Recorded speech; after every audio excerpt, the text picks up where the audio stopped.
할렐루야. 네, 오늘도 주님 앞에 나오신 여러분들 사랑합니다. 오늘 이 시간 우리 찬양을 통해서 주님 앞에 나아가겠습니다.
우리 다 함께 사도신경으로 신앙 고백하겠습니다. 나는 전능하신 아버지 하나님 천지의 창조주를 믿습니다. 나는 그의 유일하신 아들 우리 주 예수 그리스도를 믿습니다. 그는 성령으로 잉태되어 동정녀 마리아에게서 나시고 본디오 빌라도에게 고난을 받아 십자가에 못 박혀 죽으시고 장사된 지 사흘 만에 죽은 자 가운데서 다시 살아나셨으며 하늘에 오르시어 전능하신 아버지 하나님 우편에 앉아 계시다가 거기로부터 살아있는 자와 죽은 자를 심판하러 오십니다. 나는 성령을 믿으며 거룩한 공교회와 성도의 교제와 죄를 용서받는 것과 몸의 부활과 영생을 믿습니다. 아멘.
하나님 찬양 영원히 다스리네.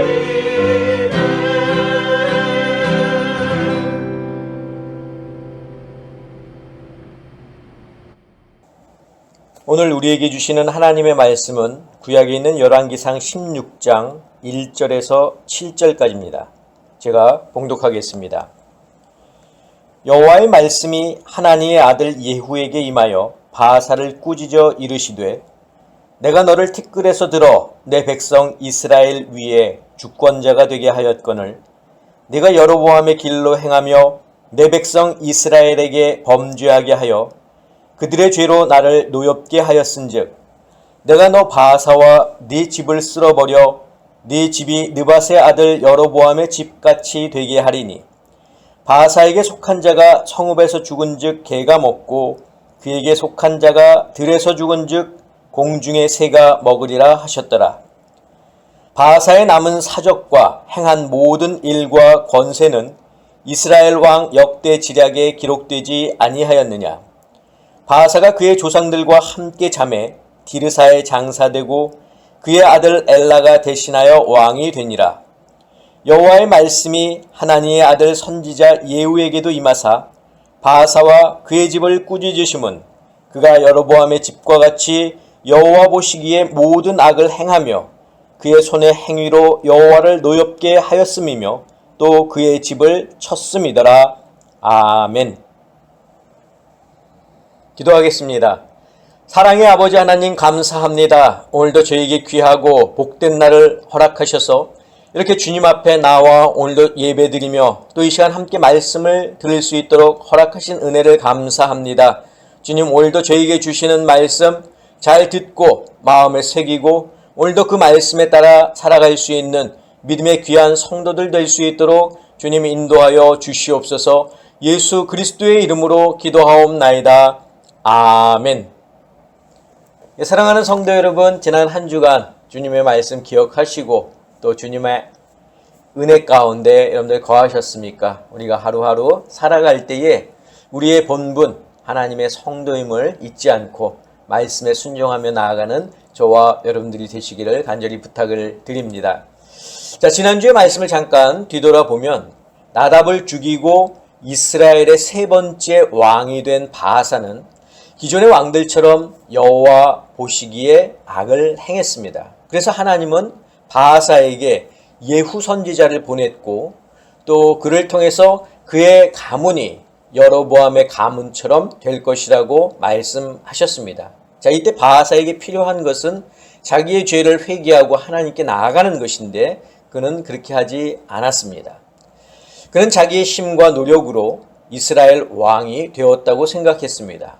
왕이 되고자 하는 욕망, 욕심, 그 수고의 결과라고 생각을 했습니다. 하지만 그 뒤에 계신 하나님의 허락하심을 깨닫지 못했다는 거죠. 하나님께서 그가 왕이 되도록 허락하셨다는 사실을 이 바사는 몰랐습니다. 이스라엘의 왕위뿐만 아니라 세상의 모든 일은 결국 하나님의 목적을 향해서 나아갑니다. 우리가 우리 마음대로 행동한다 하더라도 마지막에 가서는 하나님이 뜻하신 곳으로 갈 수밖에 없다는 겁니다.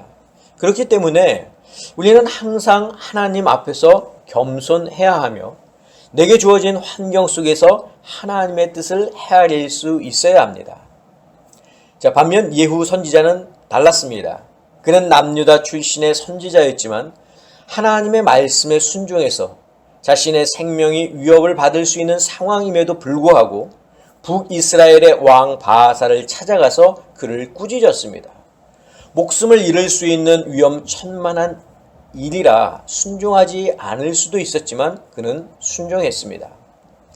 하나님의 말씀에 대한 순종은 어떤 특정한 사람에게만 해당되는 것이 아니죠. 선지자니까 순종해야 되고 왕이니까 순종해야 된다는 것은 잘못된 생각입니다. 이스라엘 백성도 하나님을 믿는 성도들도 더 나아가 하나님을 믿지도 않고 하나님을 알지도 못하는 사람들까지도 하나님의 말씀에 순종해야 합니다. 왜냐하면 하나님은 만물의 주인이시기 때문입니다. 그리고 마지막 때에 하나님이 세우신 공의로 세상을 심판하실 것이기 때문입니다. 그렇기 때문에 우리는 하나님의 말씀에 순종하고 하나님의 뜻을 헤아림으로 하나님을 기쁘시게 해드리는 하나님의 귀한 성도들이 되어야 하겠다라는 내용으로 제가 지난주에 말씀을 드렸습니다. 자, 오늘 본문으로 돌아오면 오늘 본문은 지난주 본문과 같습니다. 하지만 우리는 지난주에 보았던 예후 선지자와 또 바하사가 아닌 다른 인물을 이 시간 좀 보려고 합니다. 자, 오늘은 우리가 또 아버지 주일로 지키고 있는데 오늘 우리가 함께 볼 인물 바로 하나니입니다. 자, 본문 1절과 또 7절에서도 언급하고 있지만 하나니는 예후의 아버지입니다. 성경에서는 하나니의 아들 예후로 소개하고 있지만 그리고 열왕기상 16장에서는 예후를 부각해서 설명하고 있지만 역대하 16장을 보면 하나니에 대해서 좀 더 구체적으로 설명을 하고 있는데 우리가 먼저 역대하 16장 7절에서 10절을 같이 보겠습니다. 그때의 선견자 하나니가 유다 왕 아사에게 나와서 그에게 이르되 왕이 아람 왕을 의지하고 왕의 하나님 여호와를 의지하지 아니하였으므로 아람 왕의 군대가 왕의 손에서 벗어났나이다. 구스 사람과 룹 사람의 군대가 크지 아니하며 말과 병거가 힘이 많지 아니하더이까. 그러나 왕이 여호와를 의지하였으므로 여호와께서 왕의 손에 넘기셨나이다. 여호와의 눈은 온 땅을 두루 감찰하사 전심으로 자기에게 향하는 자들을 위하여 능력을 베푸시나니 이 일은 왕이 망령되이 행하였은즉 이후부터는 왕에게 전쟁이 있으리이다 하매 아사가 노하여 선견자를 옥에 가두었으니 이는 그의 말에 크게 노하였음이며 그때에 아사가 또 백성 중에서 몇 사람을 학대하였더라. 자, 하나니는 예후의 아버지로서 예후처럼 선지자였습니다. 하나니는 남유다 출신으로 그가 활동하던 시기는 남유다의 세 번째 왕인 아사 왕 때였습니다. 자, 우리가 알고 있는 것처럼 아사 왕은 선한 왕이었죠. 솔로몬, 르호보암, 또 아비야를 거치면서 남유다의 우상들이 창궐할 때 아사 왕은 오뎃의 아들 아사랴 선지자의 말에 힘입어서 종교 개혁을 단행했습니다.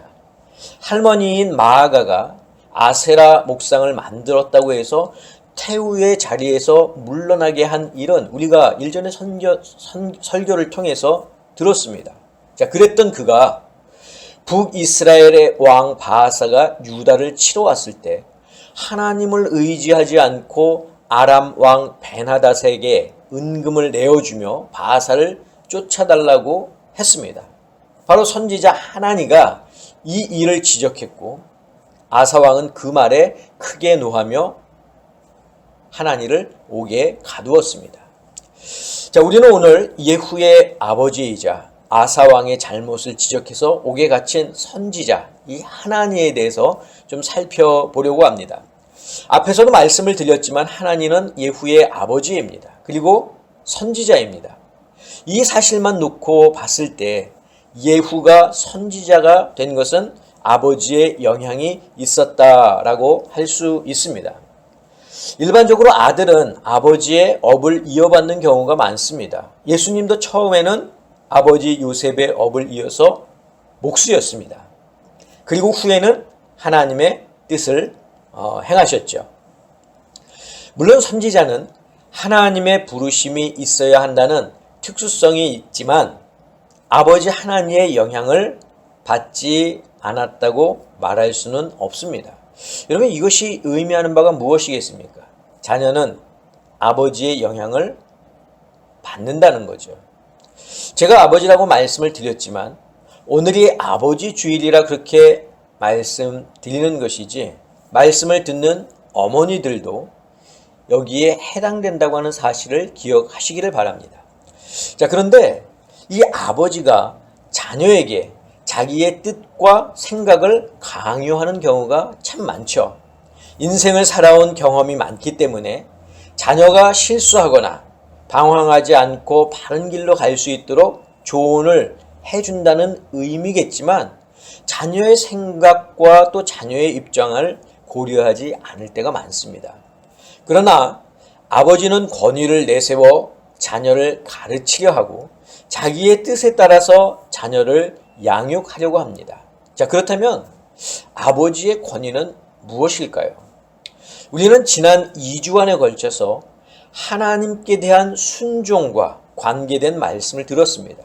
그 순종은 결국 하나님으로부터 받은 권위를 어떻게 사용하느냐 하는 순종입니다.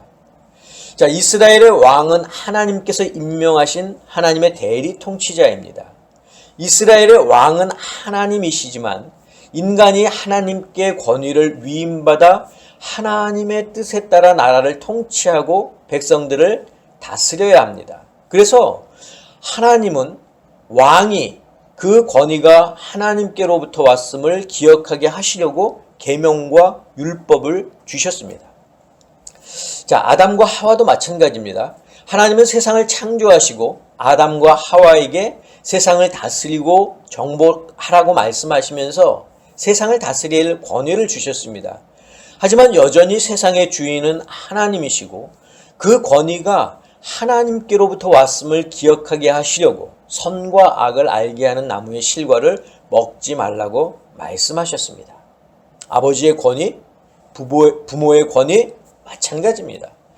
일반적으로 부모는 자식을 자기가 낳았기 때문에 자기의 소유로 생각하는 경우가 많습니다. 그래서 내 자식, 내 혈육이란 표현을 사용하는데 사실 자녀의 소유권은 누구에게 있습니까? 하나님께 있습니다. 왜냐하면 부모가 자녀를 잘 키울 수 있도록 하나님께서 주셨기 때문입니다. 우리 시편 127편 3절을 보겠습니다. 보라, 자식들은 여호와의 기업이요 태의 열매는 그의 상급이로다. 여러분, 이 말씀은 곧 권위와도 연결이 되는데 하나님은 부모에게 자녀를 양육하고 키울 수 있는 그런 권위를 부여해 주셨습니다. 그렇기 때문에 부모는 자기의 뜻과 생각에 따라 자녀를 키우는 것이 아니라 하나님의 말씀으로 하나님의 뜻에 따라 자녀를 키워야 됩니다. 저는 오늘 아버지 주일을 맞아서 이 자리에 계신 여러분들에게 좀 세 가지를 말씀드리려고 하는데, 자, 첫 번째는 뭐냐면 아버지는 자녀에게 보여줘야 합니다. 자, 뭘 보여줘야 할까요? 바로 하나님을 섬기는 모습, 하나님을 예배하는 모습, 하나님께 순종하는 모습을 보여줘야 합니다. 자녀들은 어려서부터 아버지의 모습을 보면서 자랍니다. 아버지의 행동, 말투, 습관 등등을 보면서 거기서 학습하고 또 습득합니다. 이런 아버지의 모습은 자녀의 성장과 자녀의 삶에 큰 영향을 끼칩니다. 솔로몬이 지혜의 왕이 될 수 있었던 것은 바로 아버지인 다윗의 영향이 컸습니다. 다윗은 하나님 앞에 순종하는 모습을 보여주었고 그 때문에 솔로몬도 하나님께 순종하는 왕이 될 수 있었습니다. 그러나 솔로몬이 이방 여인과 결혼하고 또 그들이 섬기는 우상을 섬겼을 때 그의 자녀들이 어땠습니까? 그의 자녀들이 우상을 섬기는 자들이 되지 않았습니까? 솔로몬의 아들 르호보암도 또 그의 아들 아비야도 우상을 섬기는 자가 되지 않았습니까? 반면에 선지자 하나니는 어땠나요?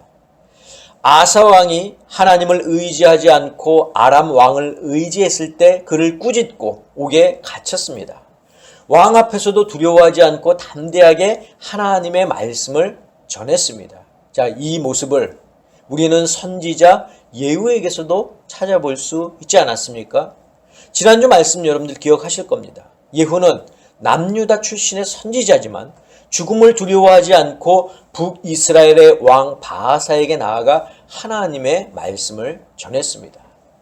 자, 이처럼 아버지의 모습은 자녀에게 큰 영향을 미칩니다. 그렇기 때문에 아버지는 자녀에게 보여줘야 하는데 세상 사는 방법, 세상에서 성공하는 방법, 세상에서 출세하는 방법이 아니라 하나님을 섬기고 하나님께 순종하는 모습을 보여줘야 합니다. 저는 우리 아름다운 교회 성도 여러분들이 자녀들에게 이런 모습을 보여줄 수 있기를 간절히 부탁을 드립니다. 자, 두 번째로 아버지는 자녀를 가르쳐야 합니다. 모든 아버지는 자녀들이 잘 되기를 원합니다. 좋은 학교를 나와서 좋은 직장을 얻고 또 좋은 배우자를 만나서 경제적으로 부족하지 않고 건강하게 살기를 원합니다. 그래서 자신이 살아오면서 성공했던 경험 또 실패했던 경험을 토대로 자녀를 양육합니다. 자신이 실패했거나 또 실수했던 전철을 자녀들이 밟지 않도록 사전에 주의를 줍니다. 세상적으로 출세하고 또 어떤 직업을 가져야 돈을 많이 벌 수 있는지를 가르칩니다. 결국 자녀는 부모들이 이루지 못한 꿈을 대신 이루어주는 대리자가 되고 맙니다. 무의식 중에 자녀를 통해서 자신이 못다 이룬 꿈을 이루려 합니다.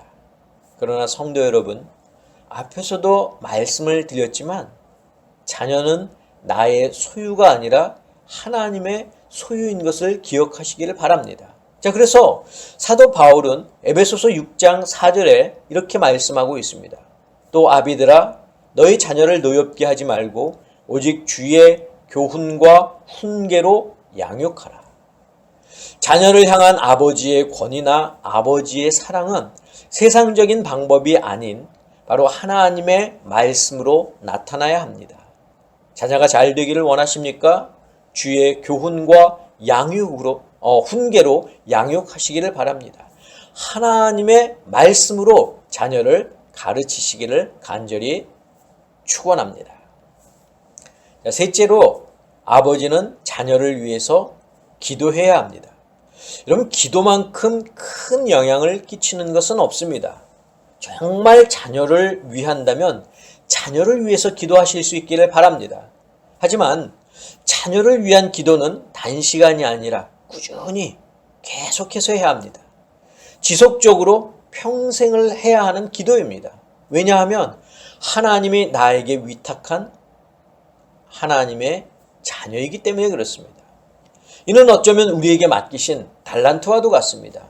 주인이 타국을 떠날 때 종들에게 각각 5달란트, 2달란트, 1달란트를 맡기고 돌아와서 계수하는 것과 같습니다. 그렇기 때문에 부모는 자녀에게 하나님을 섬기는 모습을 보여줘야 하고 하나님의 말씀으로 잘 양육해야 하고 자녀를 위해서 기도해야 합니다. 저는 우리 아름다운 교회 성도 여러분들이 부모로서 또 인생의 선배로서 또 신앙의 선배로서 자녀들을 하나님의 말씀으로 잘 양육하고 또 가르치고 자녀들을 위해서 기도하는 주님의 귀한 성도들이 되시기를 간절히 축원합니다. 기도하겠습니다. 사랑의 아버지 하나님 감사합니다. 오늘 특별히 아버지 주일을 맞이해서 부모된 저희들에게 또 귀한 말씀을 더하여 주신 것 감사합니다. 자녀들에게 하나님을 섬기는 또 하나님께 순종하는 모습을 보여주는 부모가 되기를 원합니다. 또 자녀들을 하나님의 말씀으로 잘 가르치고 양육하기를 원합니다. 그리고 자녀들을 위해서 기도하는 그런 부모가 되기를 원합니다. 주님, 오늘 저에게 주신 말씀 잘 듣고 자녀들 잘 양육할 수 있는 저희들 되게 하여 주시옵소서. 이제는 우리 주 예수 그리스도의 은혜와 하나님의 그 크신 사랑하심과 성령님의 역사하심이 오늘 말씀을 듣고 이 말씀에 따라 자녀들을 잘 가르치고 양육하기를 다짐하고 또 소원하는 사랑하는 당신의 성도들 머리 위에 저희들의 가정 위에 건강 위에 자녀들 위에 직장과 사업과 일터 위에 지금부터 영원까지 함께 하옵시기를 간절히 축원하옵나이다. 아멘.